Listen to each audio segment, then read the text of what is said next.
pactos, que guardas tus promesas, que cumples tu palabra, que guías mi destino.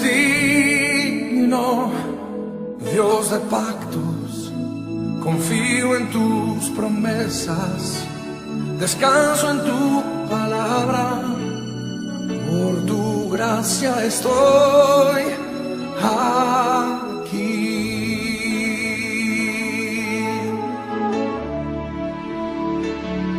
Dios de pactos, que guardas tus promesas, que cumples tu palabra, que guías mi destino.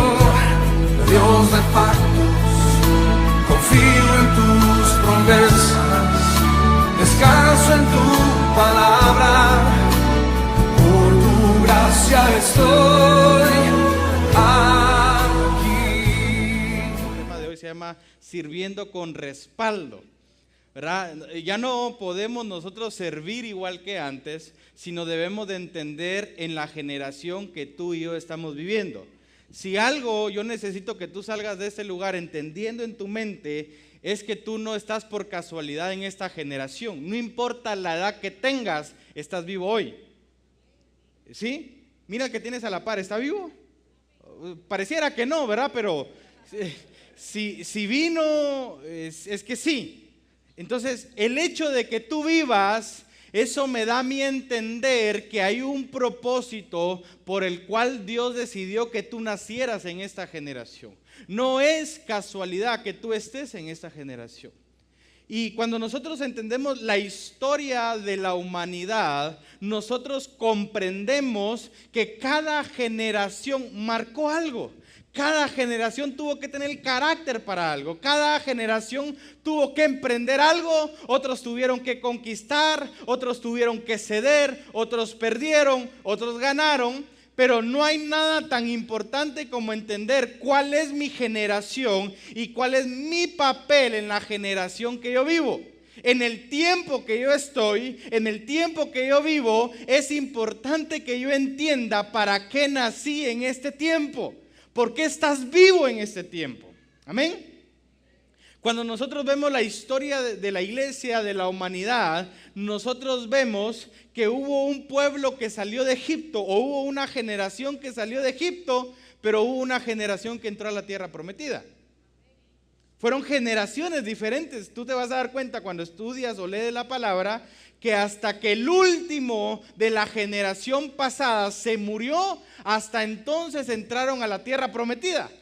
Dios fue bien claro y dijo: ninguno de la generación pasada que no me creyó va a entrar a la tierra prometida. Entonces toda la nueva generación estaba esperando que el último viejito se muriera para entrar a la tierra prometida. Ya te imaginas uno de 100 y pico de años y no se moría. Vos ya, hombre, por vos no entramos a la tierra prometida, pero era una generación pasada. Entonces, la generación pasada, la primera generación, la que estuvo en Egipto, fue una generación tan importante como la generación que fue a entrar o que iba a entrar. La primera generación en algún momento tuvo que creerle al Señor después de 400 años de no oír la voz de Dios.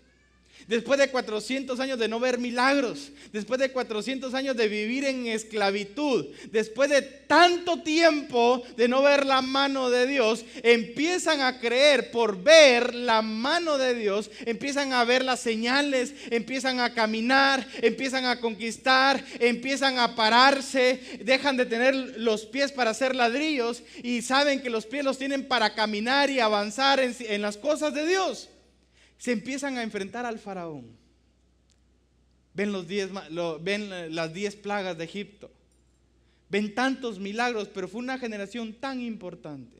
Pero de nada sirve la generación que salió de Egipto sin tener la generación que iba a entrar a la tierra prometida. De nada servía la generación que se levantó en contra del faraón si la generación que iba a entrar a la tierra prometida hubiera dicho: ay, qué aburrido, ya estamos en el desierto, ya salimos, ya es suficiente con haber dejado de ser esclavos, nos conformamos con estar en el desierto. No sirve.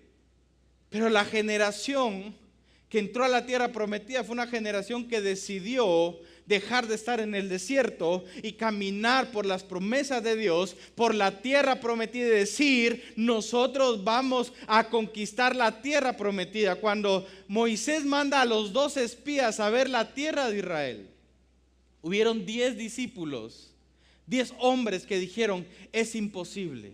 De toda la generación, de 2 millones de personas, 10 dijeron, no se puede, es imposible. Nosotros nos vemos como langostas a comparación de los gigantes que están ahí en la tierra. Cuando tú lees la Biblia dice que entre 2 cargaban un racimo de uvas, pero 2 personas, 2 hombres, 2 jóvenes, 2 de la generación nueva decidieron creerle al Señor y decir, sí podemos entrar a la tierra prometida. 2 hombres que decidieron sí servir a la causa, sí servir a Dios, sí servir al pueblo y dijeron, podemos conquistar la tierra prometida. Si Dios lo prometió, Él lo va a hacer. Si Él está con nosotros, lo vamos a lograr, pero sí se puede. Y Dios descendió, y la gloria de Dios descendió no sobre 10, sobre 2. Sobre 2 que decidieron servir, que decidieron creer, que decidieron avanzar. Está la generación que vio visiones, que dio profecías de los últimos tiempos. Pero también existe la generación que los tiene que cumplir.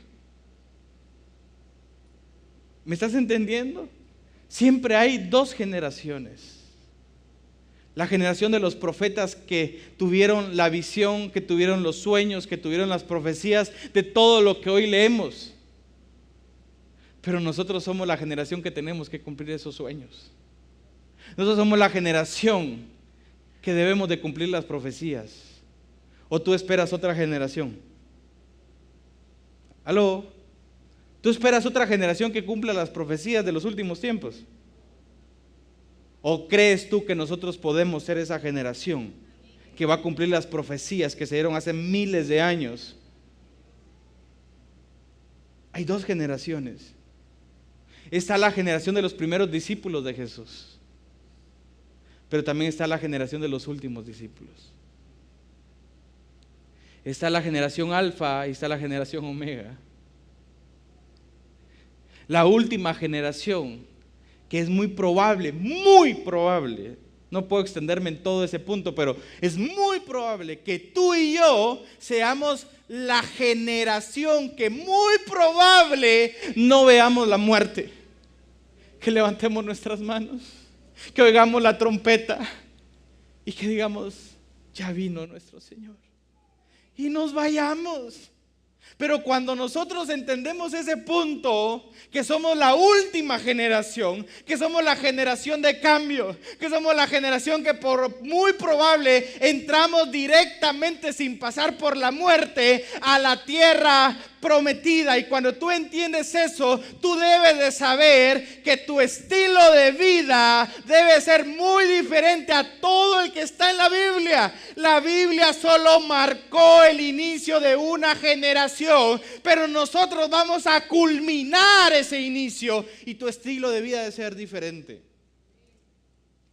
Si tu estilo de vida está por debajo de lo que la Biblia está o en lo que la Biblia dice, no estás viviendo para lo que naciste, no estás viviendo para lo que fuiste mandado en este tiempo y solo estás perdiendo el tiempo en este momento.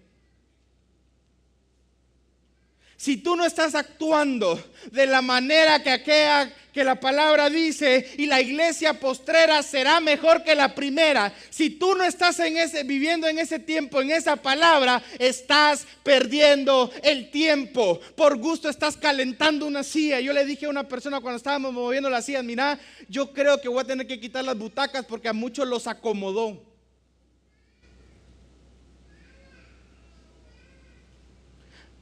Eso, y se lo dije, voy a tener que volar las butacas y voy a tener que poner sillas de plásticas otra vez, porque las butacas los acomodaron. Digo yo, pues, porque algunos los veo acomodados. ¿Ponemos sillas plásticas otra vez? Tal vez eso los desacomoda un poco. Pero cuando yo entendí este punto, de la generación en la que yo estoy, que es muy probable que sea la última generación, la generación que no vaya a ser muerta, la generación que tiene que ver cumplidas las profecías del Señor. Estamos viviendo en el tiempo donde nosotros, si vamos a servir con el respaldo de la gloria de Dios. Yo cuando decidí seguir al Señor siendo muy niño, yo sabía o tenía muy claro qué era lo que yo quería. Yo dije: Señor, si te voy a seguir, que tus señales me sigan, que tu gloria me siga, porque yo no voy a servir como sirve un montón. Yo voy a servir con tu poder, con lo sobrenatural a lo que yo tengo acceso, porque soy hijo de Dios, hijo del Altísimo, hijo que creó todos los cielos y la tierra. Tengo acceso a un poder ilimitado y yo me niego a vivir en lo natural. Yo me niego a vivir en lo natural. Desde el momento que yo dije: Señor, yo te sigo en lo sobrenatural. Si tú tienes un matrimonio en lo natural, es porque tú quieres tenerlo en lo natural. Pero tú puedes decidir y tomar y tener un matrimonio sobrenatural. ¿Te imaginas que el Señor te visite en tu matrimonio todos los días? Que cuando tú y tu matrimonio estén adorando al Señor, ángeles estén cantando contigo. A veces no hay ángeles, a veces el diablo es el que está ahí metido en tu matrimonio. Porque al único que le abres puertas es al enemigo. Pero muchos de ustedes no han decidido abrir la puerta de lo sobrenatural. Y en todo este ciclo de enseñanzas que hemos tenido de servicios, yo te insto, te quiero inspirar el día de hoy de que si vas a servir al Señor, sírvelo con respaldo. Muchos han servido a Dios solo con la palabra, pero no hay ninguna señal detrás de ellos. No hay milagros, no hay prodigios, no hay portentos. Yo quiero aclararte que somos la última generación y lo que nos debe de acompañar es la gloria de Dios. Y cuando tú lees la Biblia de lo que la gloria de Dios hizo al pueblo de Israel, cuando fueron a conquistar, cuando metieron a la tierra prometida, cuando abrieron el mar rojo, cuando había una nube en el cielo, cuando había una columna de fuego, que la sombra de los discípulos sanaba, que de un pez salió dinero, de tantos milagros, yo digo, yo tengo que vivir en esa sobrenaturalidad y estoy dispuesto a ver y lo estoy viendo. Todos los días yo vivo algo sobrenatural de Dios. Estamos en un tiempo acelerado que lo que te llevaba antes 10 años, hoy te va a llevar un año. Por eso es que muchos están de prueba en prueba en prueba, porque lo que tenían que pasar 10 años de prueba, hoy lo van a pasar en un año. Los tiempos se acortaron, no se van a acortar, se acortaron. Entonces entiende por el amor de Dios que el tiempo que estás viviendo te exige a ti como hijo de Dios caminar en lo sobrenatural. Porque vives en esta generación, no vives en otra. Ay, hermano, yo soy de la década. No importa, estás vivo hoy. Si tú estás vivo, hay un propósito. Me impresionó ver en esta semana una foto en el Facebook de un hermano en camilla. No sé si algunos la vieron, pero no sé de qué iglesia era, pero estaba una señorita cantando con el pedestal, el micrófono, y a la par había un anciano en su camilla, pero esas camillas que se levantan, con el micrófono levantado puesto, cantando en la iglesia. A él no le impidió estar en una camilla cantando y haciendo lo que a Dios más le agradaba. ¿Sabes? Tal vez Satanás lo puso en esa camilla, pero él se reía de Satanás diciéndole: aún en la camilla estoy adorando al Señor.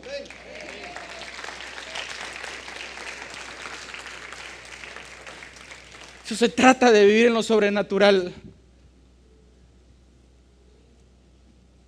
Abre tu Biblia, por favor. Lucas 7:6. Y nosotros debemos de cambiar un punto de vista, que ser bendito no significa ser aprobado. Que a usted Dios lo bendiga no significa que esté aprobado. Y nosotros confundimos la bendición con la aprobación. Que como Dios me ha bendecido, de plano no necesito servir. El rey Saúl fue bendecido, sí fue bendecido. Se convirtió en un rey cuando nadie andaba buscándolo a él como rey. Dios decidió que él fuera rey. Pero cuando él pecó en contra de Dios, en contra del profeta, en contra de su autoridad, cuando pecó, él quedó desaprobado, aunque murió bendecido. Él murió siendo rey. Él no murió pobre. Él no se murió de hambre. El rey Saúl murió siendo rico, pero murió siendo desaprobado. No sé si me estoy explicando. Bendición no es aprobación. Tú puedes ser bendecido en tu trabajo, pero no siempre aprobado. Y confundimos porque es que Dios me está bendiciendo, sí, pero te mandó a servir. Y no importa qué tanto te bendiga, si no sirves, quedas desaprobado y no sirves. Lucas 7:6 dice: Jesús fue con ellos, pero cuando ya no estaba lejos de la casa, el centurión envió a él unos amigos diciéndole: Señor, no te molestes, pues no soy digno de que entres bajo mi techo, por lo que ni aún me tuve por digno de ir a ti, pero di la palabra y mi siervo será sano. Unos versículos después, Jesús dijo: ni en todo Israel he hallado tanta fe como la de este hombre. ¿De qué te sirve a ti tener una gran fe y tener una cola que te machuque? Si nosotros hemos decidido servir al Señor, por favor quítate la cola que te machuquen, que te han estado machucando. ¿Sabes por qué hay gente que no quiere servir al Señor? Es que, hermano, es que si me van a sacar en cara en lo que hice, en lo que yo soy, en mis palabras, en mis pensamientos, y esa cola, ahí te la andan machucando a cada rato, porque sigues teniendo el mismo estilo de vida. Este centurión tenía tanta fe, pero no se consideraba digno de seguir al Señor. La fe no te vuelve salvo. Yo sé que muchos han vivido cosas sobrenaturales por la fe que han tenido, como este centurión, pero no se sienten dignos de seguir al Señor. No se sienten dignos de servir al Señor. Y el que no sirva, es muy probable que no vaya a parar en el cielo. Todos estamos aquí por una sencilla razón. Amamos al Señor, pero todos queremos estar en el cielo, ¿sí o no? ¿Cuántos de los que estamos aquí quieren estar en el infierno? ¿Cuántos queremos estar en el cielo? ¿Y estás seguro que va para allá? ¿Estás seguro? ¿Estás seguro? ¿Estás sirviendo? ¿Estás sirviendo? Ahí los amenes bajaron un poquito. Entonces no está tan seguro que se va. Acompáñame, por favor. Génesis 1:14.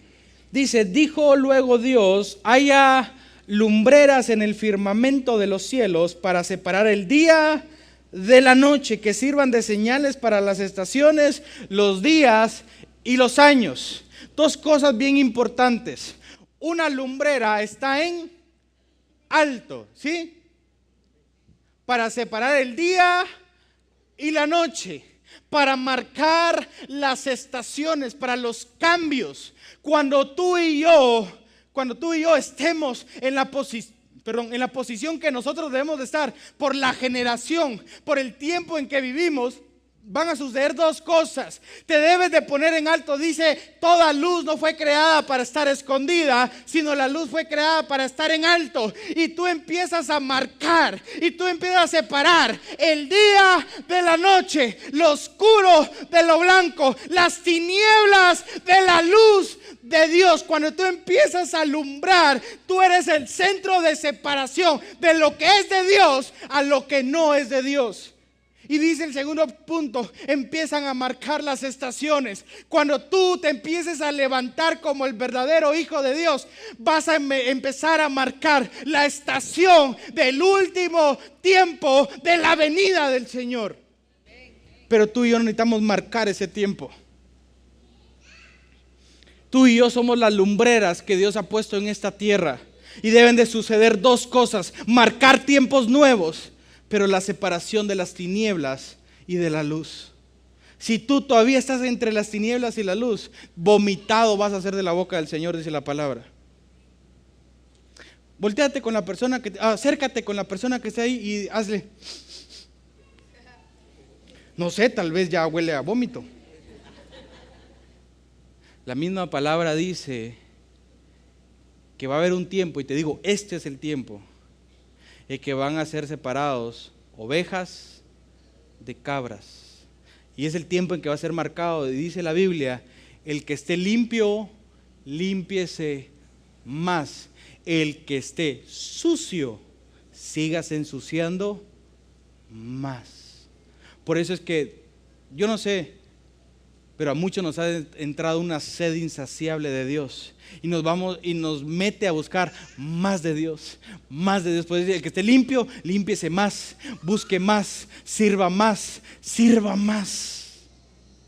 El que esté sucio, sígase ensuciando, deje de servir, no venga a la iglesia, venga de vez en cuando, siga ahí ensuciándose. Porque es el tiempo de la separación entre los que buscan a Dios y de los que no buscan a Dios. Hechos 10:38, por favor. Dice: cómo Dios ungió con el Espíritu Santo y con poder a Jesús de Nazaret, y como éste anduvo haciendo bienes y sanando a todos los oprimidos por el diablo, porque Dios estaba con él. ¿Qué estás haciendo tú que hable del respaldo que Dios te da?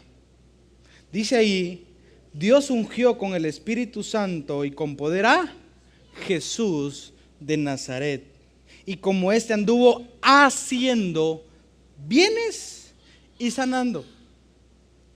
¿Cuántos de aquí estamos ungidos? Ay, ni se lo cree. Bueno, miren, primer punto, créaselo pues. ¿Cuántos de los que están aquí están ungidos? ¿Cuántos de este bloque están ungidos?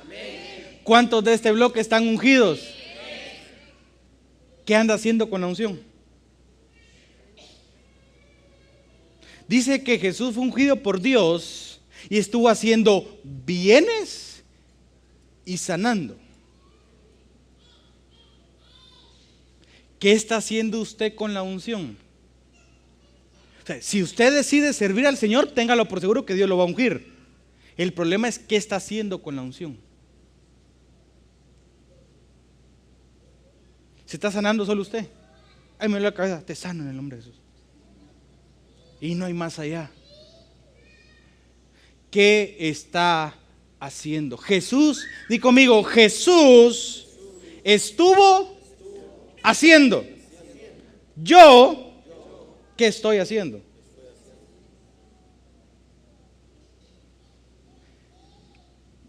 ¿Qué estás haciendo? Pregúntale a la persona que está a la par tuya, ¿qué estás haciendo?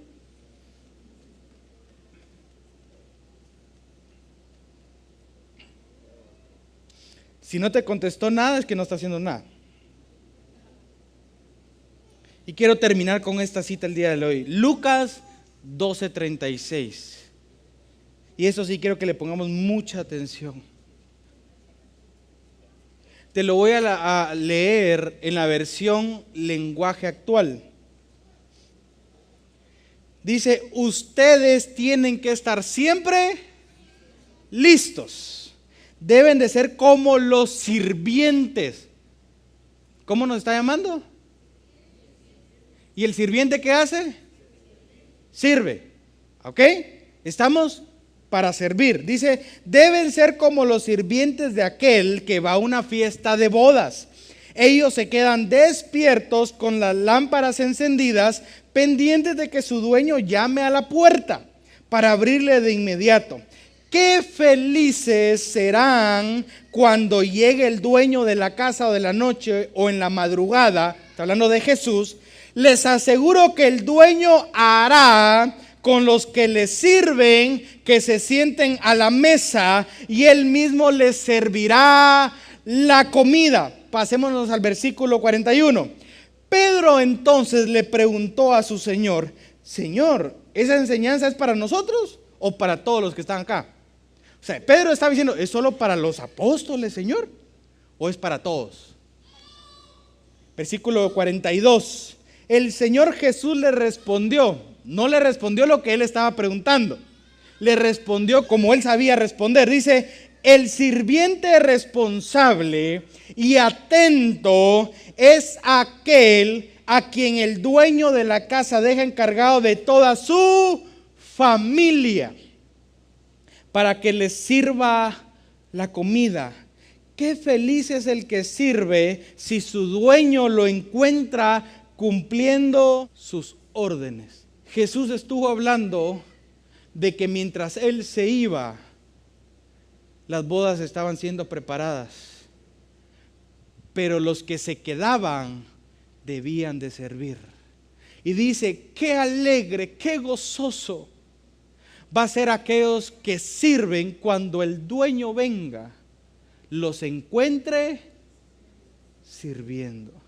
Pero en el 36, si no estoy mal, dice: para que les sirvan la comida a los de la casa. ¿Qué comida es de la que Jesús estaba hablando?